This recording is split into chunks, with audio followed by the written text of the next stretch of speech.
노년의 품격 가꾸기요만 1229번님께 드리는 아침 인사. 머리말 왜 이렇게까지 어려운가?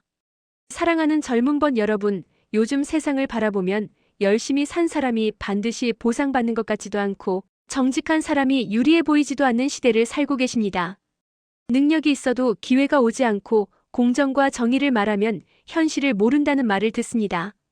비리와 편법, 모함과 아첨이 마치 처세의 기술처럼 횡행하는 모습을 보며 시리와 분노를 느끼는 것은 너무도 자연스러운 일입니다. 그렇지만 이런 시대를 처음 겪는 세대가 여러분만은 아닙니다. 2500년 전이나 500년 전이나 그리고 지금이나 세상은 언제나 뜻대로 되지 않았습니다. 이 글은 참아라라는 공허한 훈계가 아니라 사기에 나오는 수많은 영웅 호걸들 중 부조리한 시대를 살아낸 선배 인간들의 조용하지만 단단한 경험을 번님과 함께 나누고자 하는 바입니다. 1. 사기는 인간 드라마의 이야기 역사책이다. 사기는 중국 역사 약 3000년을 아우릅니다. 전설시대 황제에서 시작하여 하은주, 춘추전국 시대, 진, 그리고 한 사마천이 살았던 한 무제시대까지 기원전 약 2600년 경황제 시대부터 기원전 94년경까지 약 3000년을 기록한 역사책입니다. 그래서 사기는 신화와 역사, 전설과 실증의 경계에서 인간 역사를 처음으로 하나의 이야기로 엮은 책이라 할 수 있습니다. 등장인물은 몇 명인가? 사기는 총 130편으로 구성되어 있습니다. 책의 구성 편제는 보면 본기 제왕의 역사, 표연표, 서제도문물, 세가 제후명문가, 열전 인물 이야기. 여기에 등장하는 인물 수는 약 3000여 명 이상으로 추정됩니다. 여기에 나오는 인물은 모두가 승자나 위인만은 아니라는 사실입니다. 황제와 제왕, 장군과 책사, 충신과 간신, 학자, 상인, 의사, 협객, 패배자, 배신자, 반역자, 희생자까지 모두를 다루고 있습니다. 왜 사기는 불우한 인간들과 승리한 인간들의 이야기인가? 저자 사마천 자신의 삶이 불우했기 때문입니다. 사마천은 한 무제 때 그의 친구 일흥을 변호했다는 이유로 궁형남자 생식기 거세형을 받습니다. 당시 유교 사회에서는 거세형은 죽음보다도 더 치욕적인 형벌이었습니다. 자결하면 명예는 지킬 수 있었지만 그는 사기를 완성하기 위해 살아남는 길을 선택하였습니다. 부끄러움을 참고 살아 반드시 이 책을 완성하고자 했다. 그래서 사기는 패배자의 시선, 억울한 자의 시선에서 본 기록입니다. 사마천은 성공보다 사람을 기록하고자 했다. 사기의 주제는 단순한 왕조의 흥망이 아닙니다. 왜 성공했는가? 왜 실패했는가? 정의로운 사람이 왜 죽는가? 교활한 자가 왜 잘 사는가? 그리고 인간은 권력 앞에서 어떻게 변하는가를 상세히 기록했습니다. 그래서 그는 일부러 영웅들을 이렇게 기록했습니다. 항우 영웅이지만 패배한 인물. 굴언 충신이지만 버림받은 시인. 형가 실패한 자객. 진섭 농민 반란의 선구자로 묘사하고 있습니다. 사마천에게 중요한 것은 결과가 아니라 그 인간의 선택과 태도였습니다. 사기는 승자의 역사에 대한 반론이다. 이 기존 역사서는 이긴 자는 옳고 진 자는 틀렸다. 는 관점에서 기술하지만 사기는 다릅니다. 승리한 황제의 잔혹함도 기록하고 패배한 인간의 존엄도 기록으로 남깁니다. 그래서 사기는 묻습니다. 누가 진정한 인간인가? 이 질문 때문에 사기는 권력자에게 불편하고 보통 사람에게는 위로가 되는 책이 되었습니다. 결론적으로 사기는 단순한 역사책이 아닙니다. 인간의 야망, 두려움, 좌절, 존엄을 기록한 거대한 인간 드라마입니다. 그래서 2000년이 지난 지금도 사기는 여전히 읽히며 이렇게 말하는 듯합니다. 역사는 승자만의 것이 아니다. 패배한 인간의 삶 또한 기록될 가치가 있다. 이 점에서 사기는 불우한 인간들과 승리한 인간들이 함께 등장하는 가장 인간적인 역사서라 할 수 있습니다. 예나 지금이나 세상은 늘 공정하지 않았다. 중국의 역사가 사마천은 사기에 이렇게 탄식합니다. 착한 사람은 굶어 죽고 악인은 천수를 누린다. 그렇다면 도대체 하늘의 도리란 무엇인가? 정의롭고 고결했던 백의와 숙제는 굶어 죽었고 술주정뱅이이자 도적이었던 도척은 장수를 누렸습니다. 나라를 걱정하다 간언한 비가는 죽임을 당했고 아첨한 간신들은 권력의 중심에 섰습니다. 이는 예시하기가 아닙니다. 오늘날에도 내부 고발자는 고립되고 정직한 젊은이는 융통성 없다는 말을 듣습니다. 그러니 여러분이 느끼는 분노와 허탈감은 약함이 아니라 깨어있음의 증거입니다. 3.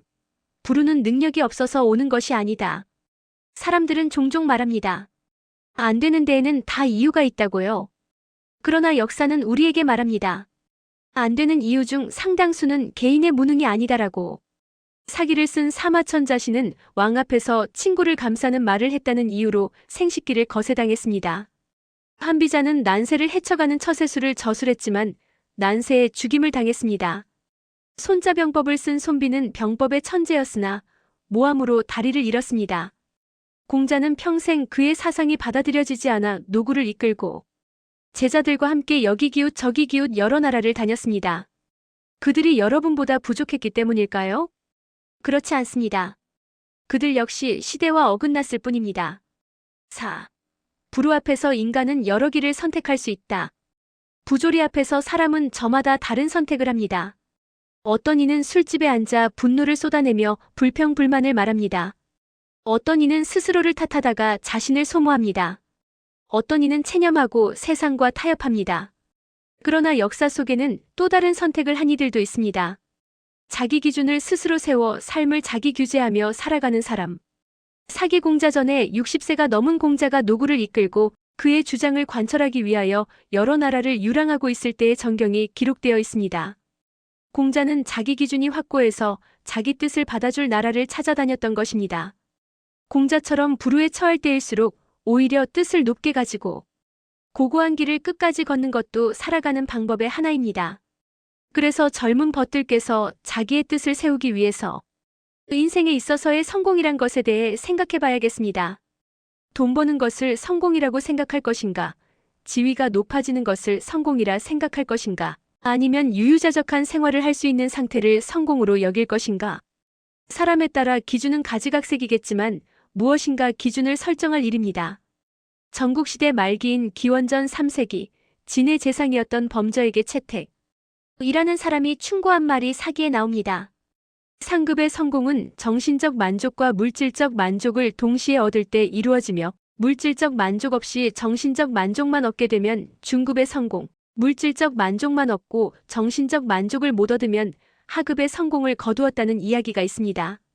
여러분 스스로 사는 방법의 기준을 생각하고 거기에 맞추어 행동을 변화시킬 필요가 있습니다.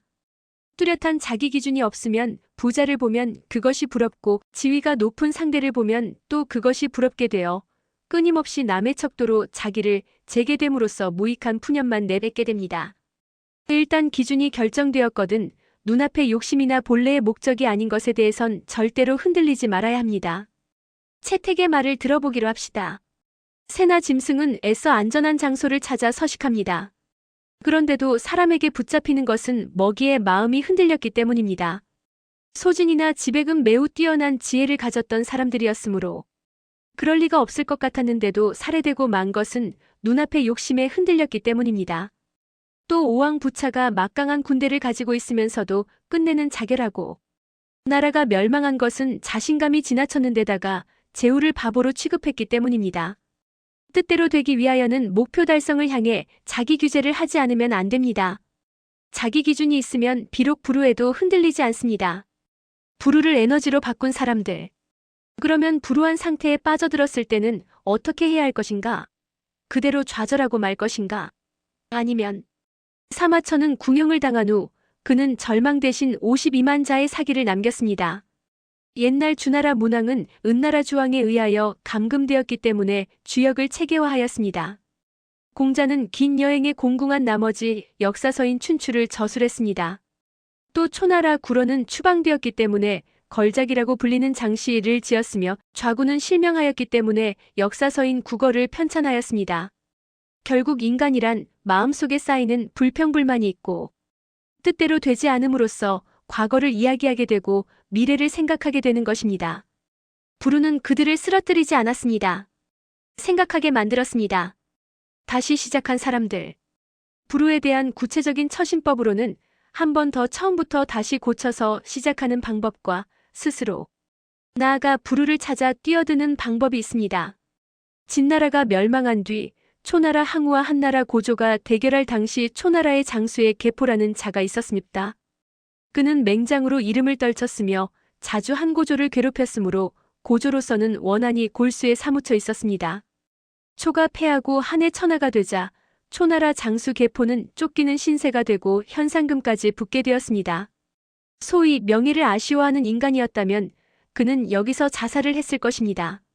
호걸로 추앙받던 사내가 비참한 몰골을 사람들에게 보여서는 떳떳하지 못할 것입니다. 그러나 계포는 단호하게 살아남습니다. 노예로 전락하여 온갖 고초를 참으며 살아갑니다. 마침내 그는 고조에게 발각되었으나 용서받고 한나라의 장수로서 컴백하였습니다. 사마천은 계포에 대하여 이렇게 말합니다. 계포는 노예로 전락하면서까지 자살하지 않았다. 그는 자신의 가치를 믿었기 때문에 굴욕을 받으면서도 태어났던 것이다. 그 덕택으로 한나라의 명장이 되었다. 능력이 있는 인간은 호락호락하게 죽으려 하지 않는다. 자살 따위를 한다는 것은 한 번 더 시작해보겠다는 기력을 잃어버렸기 때문이다. 다시 시작한 계포에 대하여 불우한 처지로 뛰어든 사람은 거의 같은 시대의 남포입니다. 그는 한해 명장 팽월과 가난한 시절을 같이 지낸 적이 있으며 그것이 인연이 되어 팽월이 양왕이 되자 중신으로 기용되었습니다. 얼마 뒤 팽월은 한고조에 대한 반역죄로 효수에 처해졌습니다. 그 목을 챙기는 자도 처형한다는 칙령까지 내렸습니다. 그러나 남포는 은인을 따라 죽음을 각오하고 감히 그의 머리를 챙기고 정중히 조상하였습니다. 고조는 여러가지 분노하여 남포를 붙잡아다 끓는 기름솥에 집어넣으려고 하였습니다. 그 순간 그는 고조에게 죽은 팽월의 공적을 찬양하는 일대 연설을 늘어놓았습니다. 그러고는 자 어서 튀겨주십시오 하고 재촉하였다.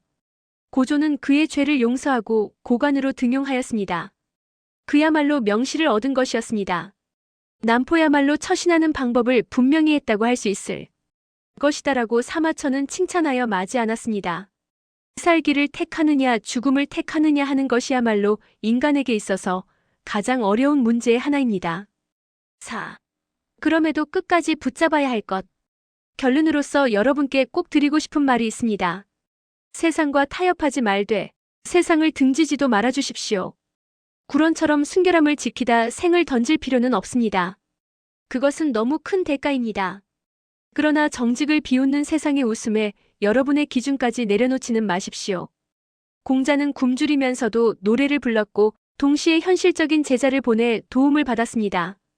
고고함과 현실 감각, 이 둘을 함께 지니는 것, 그것이 가장 성숙한 처신입니다. 맺는 말 앞날이 보이지 않을 때, 사랑하는 젊은 벗 여러분, 앞날이 보이지 않는다고 느끼는 그 마음, 어른들도 잘 알고 있습니다. 우리 역시 그렇게 흔들리며 여기까지 왔습니다. 세상은 여전히 부조리하고 정의는 여전히 느리며 공정은 여전히 불완전합니다. 그러나 한 가지는 분명합니다. 세상은 변덕스러워도 사람의 품격은 쌓을 수 있습니다. 불운은 피할 수 없어도 그것을 대하는 태도는 선택할 수 있습니다.